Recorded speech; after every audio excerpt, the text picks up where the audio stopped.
RTO అధికారులు ఇలా అధికారులందరికీ చెప్తా ఉన్నాను, మీరు తస్మాత్ జాగ్రత్తగా ఉండాలి.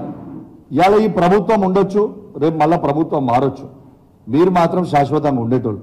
రేపు మీరు ఇబ్బందులు పడతారు.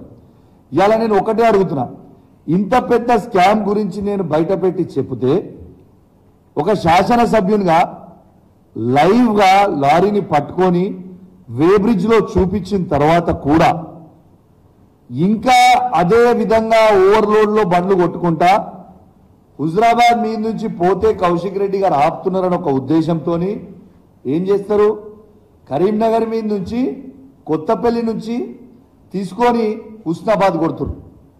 హుస్నాబాద్ మీద నుంచి భీమదేవరపల్లి ఎల్కతుర్తి టు వరంగల్ కొడుతున్నారు.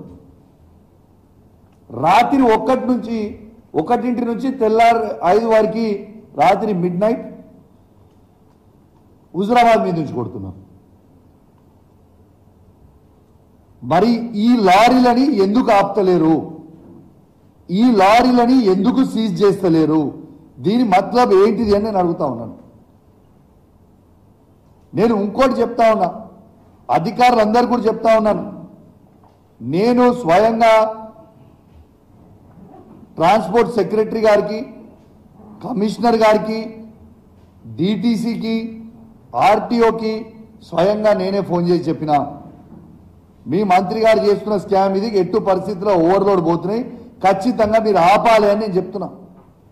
చెప్తే సరే సరే అని విన్నారు, మళ్ళా అదే విధంగా కొడతా ఉన్నారు. నేను అధికారులందరూ కూడా చెప్తా ఉన్నాను, మీరు మంత్రి గారి ప్రెషర్కి లొంగి పనిచేస్తే మీరు చేసే డ్యూటీ ఎన్టీపీసీ నుంచి తీసుకొని ఏ రూట్లో అయినా ఖమ్మం వరకు మా బీఆర్ఎస్ పార్టీ కార్యకర్తలు మీ డ్యూటీ చేస్తాం.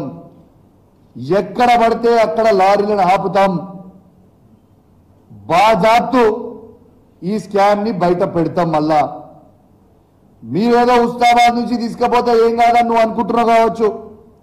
పొన్నం ప్రభాకర్ గారికి చెప్తున్నా, నీ ఉస్మానాబాద్ నియోజకవర్గంలో కూడా ఆడ నుంచి పోతే అడుగు అడుగున మా బీఆర్ఎస్ పార్టీ కార్యకర్తలు అడ్డుకుంటారు, రాసి పెట్టుకోండి అని చెప్పి సందర్భంగా మీకు తెలియజేస్తా ఉన్నాను.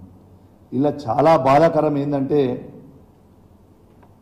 నా దగ్గర మిత్రుడు అఖిల్ అని ఓ యాక్టివ్ యువకుడు ఉంటాడు హుజరాబాద్లో. ఇదే ఫ్లై యాష్ చేయబట్టి ఆయన బండి స్కిడ్ అయి కింద పడితే తలకి దెబ్బ తగిలి అఖిల్ చనిపోయింది. అప్పటిదాకా నాకు ఈ ఫ్లై యాష్ సంగతి తెలియదు. అఖిల్ చనిపోయిన తర్వాత అసలు ఇది ఏంటిది, దుమ్మేంటిది, రోడ్డు మీద ఎట్లా పడుతుంది, ఇదంతా ఏంది అని ఆ రోజు నేను ఎంక్వైరీ చేస్తే ఈ ఫ్లై యాష్ గురించి అనేది మొత్తం బయటపడ్డది, ఈ స్కామ్ గురించి.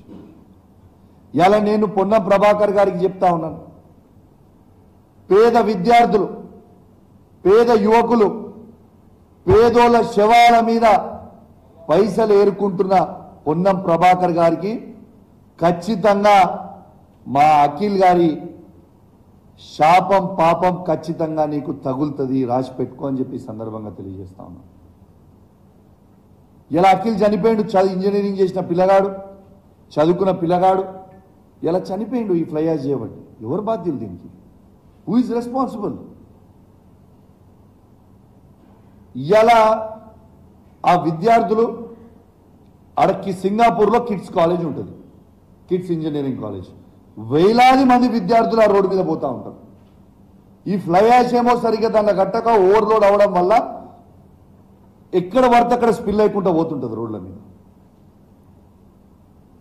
స్పిల్ అయిపోతున్నప్పుడు యాష్ అనేది ఎట్లుంటుంది, సన్నగా ఉంటుంది, బండి స్కిడ్ అవుతుంది. మరి ఇప్పుడు దీని బాధ్యత ఎవరు అని చెప్పి నేను అడుగుతా ఉన్నాను. ఓ ట్రాన్స్పోర్ట్ మినిస్టర్గా నీ బాధ్యత లేదా? ఇవాళ బండ్లు ఎందుకు మరి హుజరాబాద్ నుంచి పోకునియకుండా మళ్ళీ హుస్నాబాద్ మీద నుంచి ఎందుకు తీసుకుపోతున్న బండ్లు అన్ని కరెక్ట్ అయ్యి ఉంటే? మీరు ఫ్లై యాష్ కొట్టుకొని మాకేం అభ్యంతరం లేదు, కానీ యాజ్ పర్ రూల్స్ నామ్స్ ప్రకారం కొట్టుకుంటూ పోండి. అవి కొట్టుకొని పోతే ఓవర్లోడ్ పోతే రోడ్లు పాడవుతున్నాయి. ఈ ఫ్లై యాష్ రోడ్ల మీద పడి ప్రజల ప్రాణాలకి ఇబ్బంది అవుతుంది. Is is not the truth? నేను అబద్ధాలు ఏమని చెప్తున్నా? నేను ఒక్కటే అడుగుతున్నా, ఈయనకి ఎందుకంత భయం అవుతుంది? నేను ఇప్పుడు లైవ్ చూసిన, నీకు దమ్ముంటే నేను చెప్పింది అబద్ధమన్ను అంటే నేను నీతోని చర్చకు రావడానికి సిద్ధంగా ఉన్నా. నన్ను ఏడికి రమ్మంటారో మీరు చెప్పండి. మీడియా ద్వారా పెట్టుకుందామా, అమరవీరుల స్తూపం ద్వారా పెట్టుకుందామా, ఎడ పెట్టుకుందామో చెప్పండి. I'm ready to come. మీరు ఆపకపోతే మేము అధికారులకు ఇప్పటికి కూడా చెప్తున్నాం, మళ్ళా మీరు గిట్ల ఈ స్కామ్ ని మీరు ఆపకపోతే మంత్రి గారి ఒత్తిడి వల్ల మీరు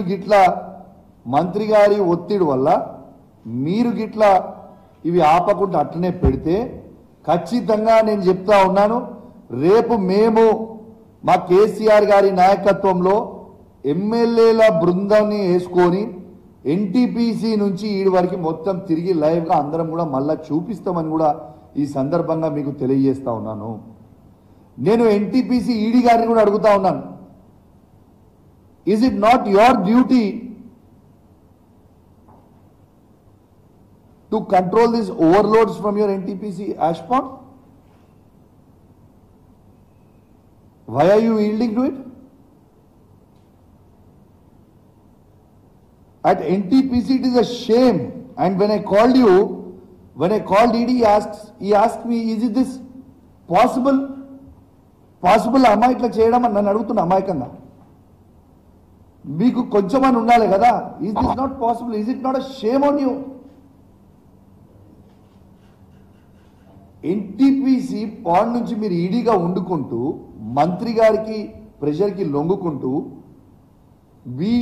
యాష్ పాండ్ నుంచి బయటకు వచ్చేటప్పుడు ఎన్ని క్యూబిక్ మీటర్లో రాయకుండా, పర్మిట్ స్లిప్లో రాయకుండా బయటికి వెళ్తుంది, అవుట్ వెళ్తుంది అంటే it's not a shame on you?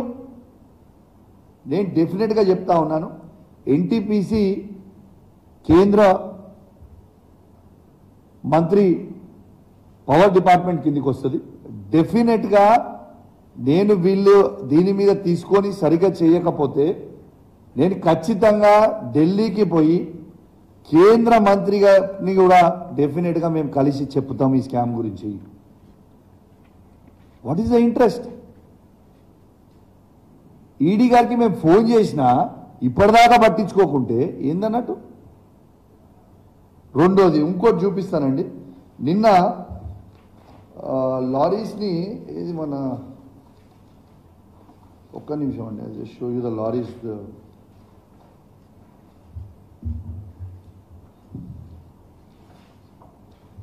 సరే మీకు నా ఫోన్లో చూపిస్తాను.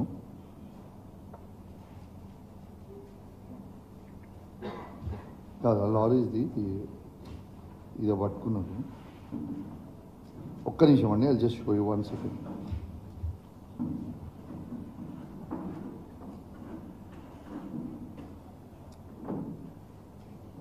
ఈ లారీస్ నిన్న అధికారులు అధిక లోడ్తో వెళ్తున్న ఇసుక లారీలని